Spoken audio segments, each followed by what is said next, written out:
7 September এই বছরের সবচেয়ে বড় চন্দ্রগ্রহণ পড়তে চলেছে, যেটা নিয়ে প্রায় প্রত্যেকটা গর্ভবতী মা এক ধরনের টেনশন রয়েছে যে এই সময় কি করব কি করব না। কারণ দেখুন, প্রেগনেন্সিতে গ্রহণ পড়তে না পড়তে আমাদের দিদা কাকিমারা অনেকে রয়েছেন যারা কিন্তু বিভিন্ন ধরনের উপদেশ দিয়ে থাকেন, বিভিন্ন ধরনের অ্যাডভাইস দিয়ে থাকেন যে এই সময় এটা করা যাবে না, ওটা করা যাবে না, এটা করলে বাচ্চার ক্ষতি হবে বা বাচ্চা বিকলাঙ্গ হয়ে জন্ম নেবে, এমনটা কিন্তু বলে থাকেন। তো এই সময় কি করবেন কি করবেন না, আজকের ভিডিওতে এই বিষয়ে আলোচনা।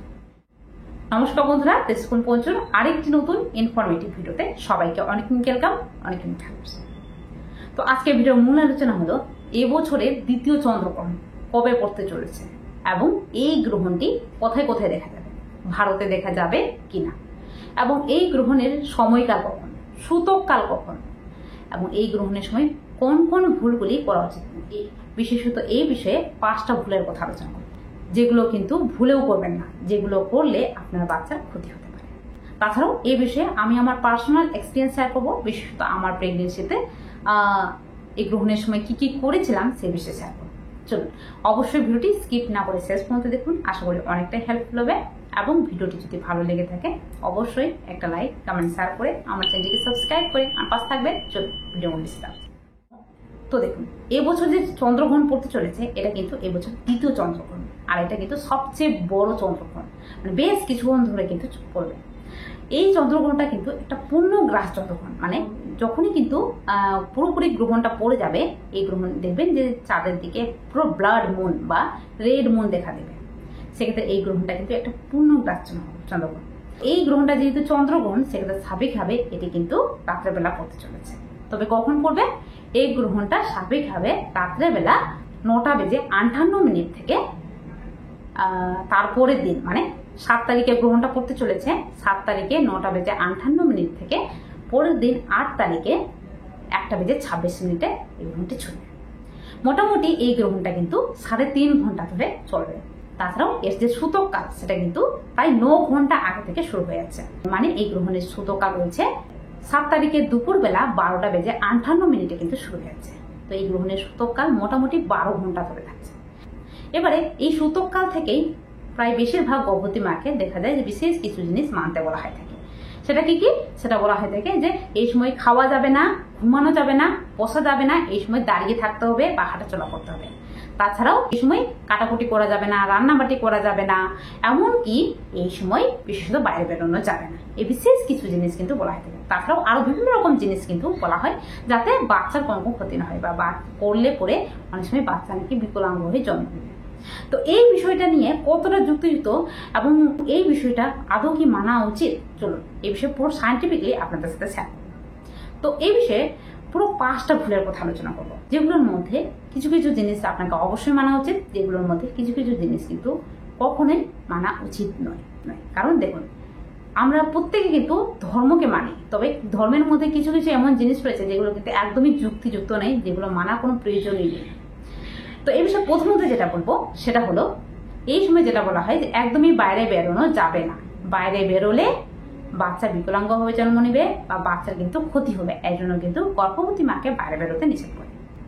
তো এই বিষয়ে কতটা ঠিক দেখুন, গ্রহণের সময় যে কেউ যদি বাইরে বেরোয় থাকেন সেক্ষেত্রে যেটা হবে যে এই সময় এক ধরনের নেগেটিভ এনার্জি উৎপন্ন হয়ে থাকে, এবং তাছাড়াও এই সময় বিশেষত গ্রহণের সময় দেখবেন এক ধরনের তীব্র রশ্মি কিন্তু ছড়িয়ে পড়ে চারদিকে, এবং এই রশ্মির জ্যোতি কিন্তু প্রচুর বেশি থাকে, যেটা কিন্তু অনেক সময় চোখকে খারাপ করতে পারে, যার কারণে গ্রহণের সময় বাইরে বেরোতে নিষেধ করা হয় থাকে। সেক্ষেত্রে গর্ভাবস্থায় অবশ্যই চেষ্টা করবেন ঘরে থাকার জন্য, ঘরে যাতে চাঁদের আলো ভিতরে প্রবেশ না করে সেদিকে অবশ্যই খেয়াল রাখবেন, কারণ কোনো কারণবশত আপনি যদি উপরে তাকান সেক্ষেত্রে আপনারই ক্ষতি হতে পারে। 2 নম্বর যেটা বলা হয় থাকে যে এই সময় কাটাকুটি করা যাবে না, আর এই সময় রান্নাবাটি করা যাবে না, এমনটা কিন্তু বলা হয়। করলে কি হবে? করলে পরে যেটা হবে যে এই সময় বাচ্চার হাত কাটা হয়তো বেরোবে, না হয় পা কাটা বেরোবে, অথবা বাচ্চা কিন্তু বিকলাঙ্গ হয়ে জন্ম নেবে, এমনটা কিন্তু বলা হয়। তো দেখুন এই বিষয়টা কতটা দেখুন, এই সময় বিষয়টা আপনি যদি কাটাকুটি করে থাকেন সেক্ষেত্রে স্বাভাবিকভাবে যেটা হয় যে গ্রহণের সময় কিন্তু দেখবেন চারদিকে অন্ধকার ছেয়ে যায়। বিশেষত সূর্যগ্রহণের সময় আপনি এটা খুব ভালো করে লক্ষ্য করতে পারবেন যে দিনের বেলা যখন সূর্যগ্রহণ হয় তখন কিন্তু চারদিকে অন্ধকার ছেয়ে যায়। এটা যেহেতু চন্দ্রগ্রহণ রয়েছে, তো এই সময় কিন্তু আরো বেশি অন্ধকার থাকে, যার কারণে এই সময় ছুরি, কাঁচি, সুচ এগুলো যদি আপনি কাটাকুটি করেন, সেক্ষেত্রে স্বাভাবিকভাবে আপনার হাত কেটে যাওয়ার চান্স থাকে, বা রান্নাবাটি করলে হাত কেটে যাওয়ার চান্স থাকে। তাছাড়াও এই চন্দ্রগ্রহণটা যেহেতু রাত্রেবেলা পড়েছে, সেক্ষেত্রে এই বিষয়টা নিয়ে ভাবারই কোনো বিষয় নেই। তাছাড়াও যারা ভাবছেন যে এই বিষয়টা নিয়ে ছুরি কাটে কোনো কিছু কাটাকুটি করা যাবে কিনা, তাহলে অবশ্যই বলবো এই সময় না করাটাই বেটার। আপনি করবেন না, তবে করলেও কোনো রকম ক্ষতি হয় না, বাচ্চার যে ক্ষতি হবে তেমনটা কোনো ক্ষতি হয় না। এই সময় আপনার হাজবেন্ড করতে পারেন, তবে আপনি না করার চেষ্টা করবেন। 3 নম্বর যে বিষয়টা বলা হয়ে থাকে, যে এই সময় খাওয়া যাবে না, ঘুমানো যাবে না, কোনো কিছু পান করা যাবে না, বা বসা যাবে না। এই সময় দাঁড়িয়ে থাকতে হবে বা চলাফেরা করতে হবে। তো এই বিষয়টা করতে থাকি। দেখুন, এই গ্রহণে যে সময়কাল রয়েছে বিশেষত 3.5 ঘন্টা ধরে রয়েছে। আর অনেকে কিন্তু বলে থাকেন যে সূতক কাল থেকেই মানতে হবে, মানে এই গ্রহণের সময়কাল সূতক কাল রয়েছে 12 ঘন্টা পর্যন্ত। এই সূতক কাল থেকে যদি কোনো গর্ভবতী মা যদি না খেয়ে থাকেন, না কোনো কিছু পান করে থাকেন, সেক্ষেত্রে আপনার তো ক্ষতি হবেই, তাছাড়া বাচ্চার কিন্তু অনেক বড় ক্ষতি হওয়ার চান্স থাকে। তার জন্য ভুলেও এই ভুলটা করবেন না। আপনি অবশ্যই গ্রহণের সময় হোক বা সূতককালের সময় অবশ্যই খান। আপনার কিছু খেতে ইচ্ছা করলে অবশ্যই খান, তবে অবশ্যই তুলসী পাতা দিয়ে খান। যেহেতু এই চন্দ্রগ্রহণটা পড়েছে রাত্রেবেলার দিকে, মধ্যরাতের দিকে, তার জন্য চেষ্টা করবেন আগে থেকে খেয়ে নেওয়ার জন্য পেট ভর্তি, এবং জল পিপাসা ফেলে গ্রহণের সময়ও অবশ্যই তুলসী পাতা দেওয়া জল খাবেন। মানে তুলসী পাতা কিন্তু আগে থেকে জলে রেখে দেবেন, সেক্ষেত্রে কোনো রকম ক্ষতি হয় না, এটা কিন্তু পুরোপুরি স্বাভাবিক। তবে এই সময় ঘুমানো যাবে, বসা যাবে এবং আরাম করাও যাবে। এই সময় দাঁড়িয়ে থাকতে হবে এমনটা কিন্তু কোনো কথা নেই। তবে ঘুমানোর সময় যেটা মনে রাখবেন সেটা হলো এই সময় অবশ্যই একটা নারকেল নিয়ে পাশে ঘুমাবেন। কারণ যেটা বলা হয় থাকে যে আপনি যদি যখন এই সময় ঘুমান, সেক্ষেত্রে নেগেটিভ এনার্জি উৎপন্ন হয়। এই নেগেটিভ এনার্জি কিন্তু আপনার বা আপনার বাচ্চার ক্ষতি করতে পারে। সেক্ষেত্রে আপনার পাশে যদি একটা নারকেল দেখেন, তো যেটা হয়ে থাকে যে এই নারকেল কিন্তু একটা পজিটিভ ভাইব উৎপন্ন করে, যেটা স্বাভাবিকভাবে আপনার বাচ্চাকে আপনাকে রক্ষা করে থাকে। তাছাড়াও এমন কোনো বিষয় নেই, আপনি ইচ্ছা করলে রাখতেও পারেন বা নাও রাখতে পারেন। 4 নম্বর যে বিষয়টা বলা হয় থাকে, যে গ্রহণ ছুটতে না ছুটতে স্নান করতে হবে প্রত্যেককে। এটা কিন্তু এখনো পর্যন্ত চলে আসে।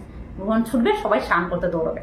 না স্নান করলে না খেতে পাবে, না কোনো কিছু ছুতে পাবে, আর না কোথাও বসতে পারবে, না ঘুমাতে পারবে, এমনটা কিন্তু বলা হয় থাকে। তো দেখুন, এই কথাটি গর্ভবতী মায়েদের ক্ষেত্রে কতটা যুক্ত।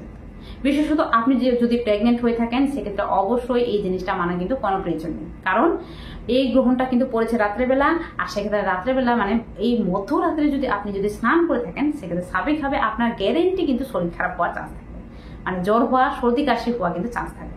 আর জ্বর, সর্দি, কাশি হলেই আপনি দুর্বল হবেন, দুর্বল হলেই আপনার বাচ্চা কিন্তু স্বাভাবিকভাবে দুর্বল হওয়ার চান্স থাকে। সেক্ষেত্রে এই সময় ভুলেও মধ্যরাতে স্নান করবেন না। করলে অবশ্যই সকালবেলা ঘুম থেকে উঠে করবেন। মধ্যরাতে স্নান করার কোনো প্রয়োজন নেই। রাত্রেবেলা আপনি নিশ্চিন্তে ঘুমিয়ে থাকুন, সকালবেলা উঠে তারপর কিন্তু স্নান করে তারপরে যে কোনো কাজ করতে পারেন, এতে কোনো রকম ব্যাপার না। এছাড়াও লাস্ট যে পয়েন্টটা বলা হয় থাকে, সেটা হলো যে এই সময় পূজা পাঠ করা যাবে না, আরাধনা করা যাবে। তো দেখুন, এই সময় পূজা পাঠ করা যাবে না, এই কথাটা ঠিক, কারণ ঠাকুরের দরজা এই সময় বন্ধ হয়ে যায় বলে নাকি। তো সেক্ষেত্রে পূজা পাঠ করাটা বারণ, কিন্তু এই সময় আপনি আরাধনা করতে পারেন। মানে যে কোনো জায়গায় বসে আপনি ঠাকুরের চ্যান্টিং করতে পারেন, ঠাকুরের মন্ত্র জাপ করতে পারেন, অথবা ঠাকুরের গান শুনতে পারেন। আর এই সময় ঠাকুরের মন্ত্র জাপ বা ঠাকুরের নাম সংকীর্তন করলে স্বাভাবিকভাবে এক ধরনের পজিটিভ ভাইব উৎপন্ন হয়, আপনার মনকে শান্তি রাখে। সেক্ষেত্রে অবশ্যই আপনি এসব করতে পারেন। তো এই বিশেষ কিছু জিনিস যেগুলো কিন্তু অবশ্যই মেনে চলা উচিত। তবে যে জিনিসগুলো বললাম, যেগুলো কিন্তু অবশ্যই না মানলেও কোনো ক্ষতি হয় না। তবে এই সময় যে আপনার কোনো জিনিস না মানলে বাচ্চা বিকলাঙ্গ হবে, এই জিনিসটা পুরোপুরি ভুল। এই নিয়ে কোনো রকম টেনশনে পড়বেন না। তাছাড়াও আমি আমার প্রেগনেন্সির সময় কি কি মেনেছিলাম, চলুন সে বিষয়ে শেয়ার করি। দেখুন, এই সময় আমি যেটা করেছিলাম, যে আমি কিন্তু বাইরে বেরোইনি। যেহেতু বাইরে বেরোনোটা একদমই নিষেধ, কোনো কারণবশত যদি উপরে তাকিয়ে সে তো আমারই ক্ষতি হবে, সেক্ষেত্রে বাইরে বেরোয়নি, ঘরে বন্দি ছিলাম। আর দ্বিতীয় যেটা হলো, আমি কিন্তু এই সময় শুয়ে বসেছি, ঘুমিয়েছি, এমনকি এই সময় আমি জল পান করেছি। খাবার খাইনি, খাওয়ার আগে থেকে খেয়ে নিয়েছি, কিন্তু জল পান করেছি। তো এই সময় আমি তুলসী পাতা দিয়ে জল পান করেছি। তো অবশ্যই আপনারা এটা করতে পারেন। তবে যার ধর্ম যার কাছে, কিছু কিছু থাকে যারা কিন্তু মানতে চান না। তবে এই সময় যেহেতু বাচ্চার বিষয়টা থাকে, তবে অবশ্যই এই জিনিসগুলো অনেক সময় মানতে বাধ্য করে দেয়। তবে এমনটা কোনো জিনিস করবেন না যেটা কিন্তু আপনাকে ক্ষতি করবে বা আপনার বাচ্চাকে ক্ষতি করবে। যেগুলো করলে আপনার বাচ্চার যদি ক্ষতি হয়, সেগুলো মানার কোনো প্রয়োজন নেই।